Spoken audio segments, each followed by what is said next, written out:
Hello mga mare, so yun nga kahapon nagawa ako ng turong pambenta. Nilagyan ko ng hinog na hangga para mabango tapos masarap. Yan. Yan yung turong ko. Bibinta ko kasi para may pambili ako ng diaper ng bibi ko kasi nga 'di ba? Nag-ano na mura na yung pamilya dito ng kopra, nag-stop buying na nga yung iba. So yun.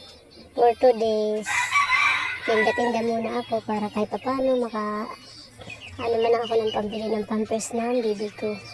At pambili ng kape man lang. So yun nga, luto na yung iba. Kinukuha ko na sa kawali para mahihatid ko na.